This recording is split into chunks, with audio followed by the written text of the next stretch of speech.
Hello everybody, welcome back. I have a new monster to show you today, and this monster is heavily inspired by the monster I drew last week, which you guys seemed to like. And the whole time with me drawing today's monster, I tried to just keep on thinking the same thoughts I had when I was drawing last week's monster, which is called the Primordial Gold, by the way. I tried thinking dark and cold and eerie and also very, very silent. But first I'd like to thank you all for visiting this video, and thank you very much for liking and subscribing. Also thanks for commenting, because it really helps my channel grow, and I'm always happy to hear what you have to say, especially when you suggest some cool lore. And now let's get back to talking about this monster. This monster, I came up with the idea for this monster while I was practicing to draw rocks, and this happened about last week. I was just making random shapes on Procreate just to see what kind of idea would come to mind for me, just like making random shapes. And I did have a preference for something that would look tall and narrow looking, kind of like a tree. So I kept on making shapes that were like tall looking. And I initially came up with an idea for a golem that would be really tall, that people actually named it like the Tower Golem or the Siege Tower Golem. And it would have this crack right in its center with a shriveled up mummy on the inside. Like right inside the crack, acting as a sort of source of sentience for this golem. Because without this shriveled up mummy acting as a source of like sentience, the golem would just be an automaton, just carrying out orders, and it will fall apart when it has completed its task. And besides the mummy, the other ideas I had in mind was for it to have a sort of collection of skulls embedded into it, to make it seem like the golem is collecting the skulls of all of its enemies. And the last one would be for it to simply have like a giant stone head or like a giant stone skull just peeping through the crack, just made of stone.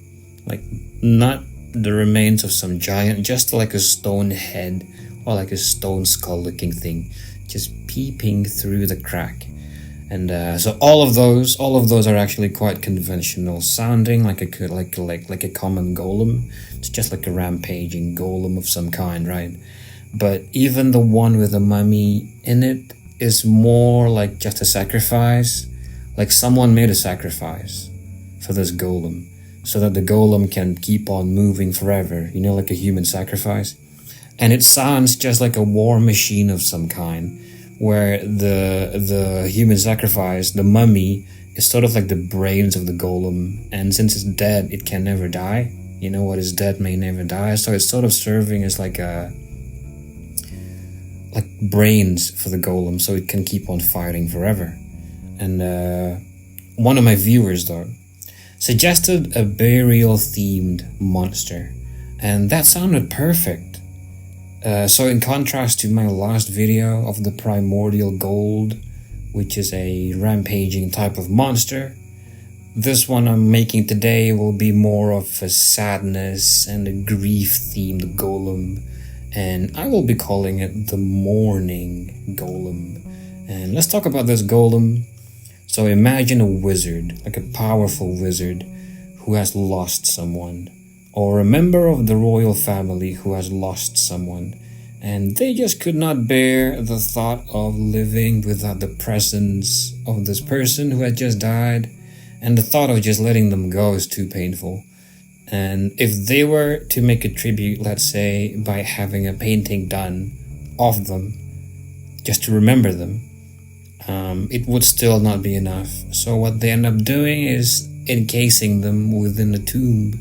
And this tomb is in the form of a golem, which is what the people of Persevera, my world, calls the Mourning Golem. And as you can see, this golem is stood upright, and it is covered in thick stone armor as protection all over its body, with a crack right at the center. this crack. And the crack is showing the shriveled up mummified remains of a loved one who has long passed.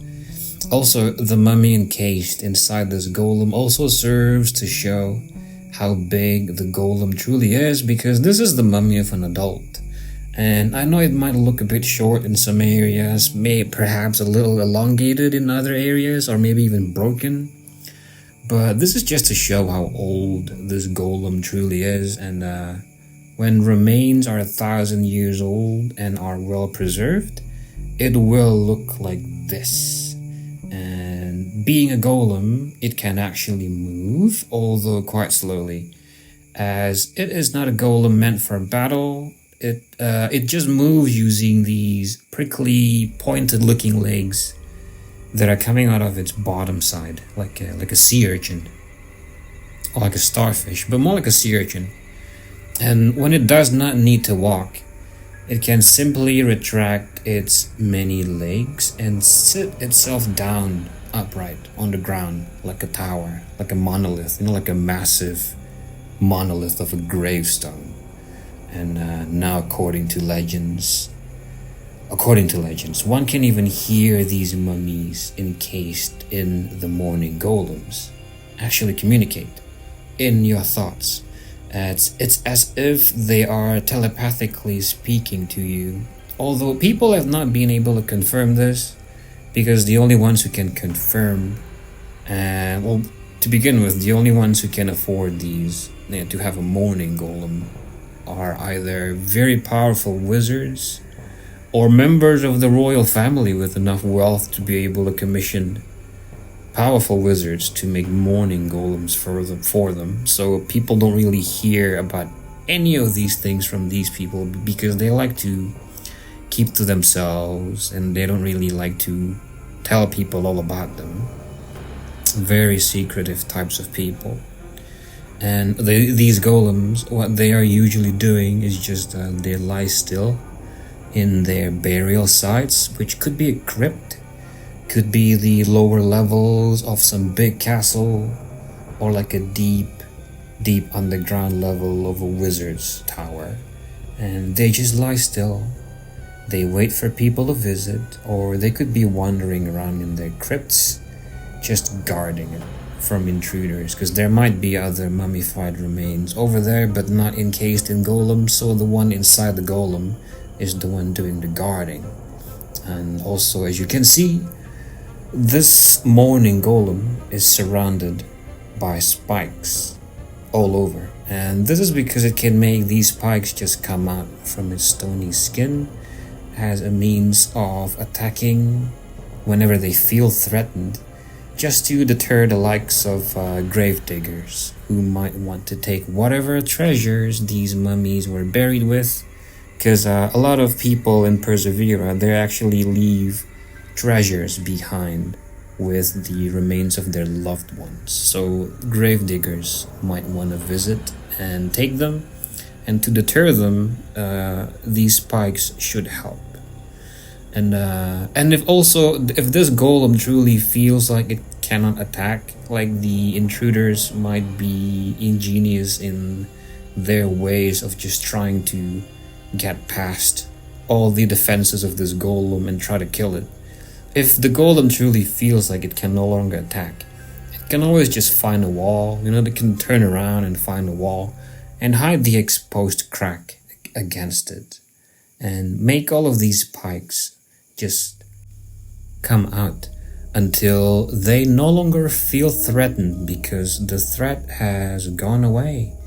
And in that way, it's kind of like a porcupine, and the rumors of them being able to telepathically communicate with people, the rumors, suggests that they might just be able to visit you instead of you visiting them, especially if the one who cast the spell on these golems, like the wizards, are still alive. It suggests that they can just visit the wizard instead of the wizard visiting them, as long as the wizard is still alive. And if they truly are that sentient, they can do that. And also, To add to the atmosphere, here's a shot of the morning golem with a foresty background instead of a foggy underground background that I was showing you earlier. Just to show it seemingly walking through the woods to visit the one who encased them in that golem. So imagine like a very old wizard, just thousands of years old, with a morning golem for a companion, who might have been his dear friend, like another fellow wizard who died a very, very long time ago. And unfortunately, the death of another wizard would be too much of a blow, too much of a loss to suffer. So his wizard friend decides to encase his friend's body within the morning golem to forever gain telepathic wisdom from. So there is actual potential for the morning golem to become something much greater. It could perhaps be a war machine, it could be a strategist, it could be a sentry to a burial site, it could be an ancient source of knowledge and wisdom, and it could even be like an ancient librarian that is keeping this ancient library safe from threats from the outside world. And all of that might be possible, but in the end, the one thing it will always be is a manifestation of grief and the death of someone who is too precious for everybody else to let go. And to add to that sentiment, I have included a couple of little things just to add a touch of sadness to what would otherwise be a menacing, monolithic fortress of a monster. And those things that I have added are these. So this one here, this is a light source, okay, and it happens to be a lantern. This lantern is fashioned by an artisan as a nice source of illumination for this morning golem. And as you can see, here it is hanging from a red colored rope, and it is just swarmed by these termites. And yeah, termites actually do fly if you're wondering. So these termites are just attracted to this light source. And I think it's cool. I think it really gives it a real touch of immersion. But why does this one particular morning golem have a lantern, you might ask? Well, that is because someone, probably someone who was close to the person encased within this golem, didn't want them to be in complete darkness even though they're dead. You know, it won't make them feel good. It doesn't make them comfortable just knowing that they're in complete darkness. So they gave this golem a nice lantern as like a means of illumination.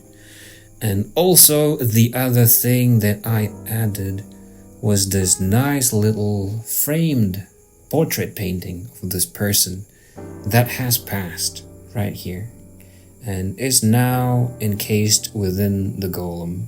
The person that died, not the painting. And because after hundreds of years, it's just impossible that the appearance of the body would look as pristine as when they were encased in this golem on day one, you know? So the framed painting here is given to this golem so that when you would like to approach your late friend or lover, you would have something else to remind you of how they truly looked when they were still alive. And this is also so that new family members, new members of the family will be able to know the real face of whoever this is that they are paying their respects to, because we're talking about possibly the children or someone from the outside who married into the family, or it could even be a new member of the Wizards Guild, or perhaps this person encased in this golem could be like a late king, and the new king might want to seek wisdom from it, and having a portrait to look at of this late king, late whoever it might be, would help to just make that connection a little easier between the living and the golem, And the morning golem, together with last week's monster, which is called the Primordial Gold, we'll be going to the more green and lush area of northern glaive, which is right here in this spot.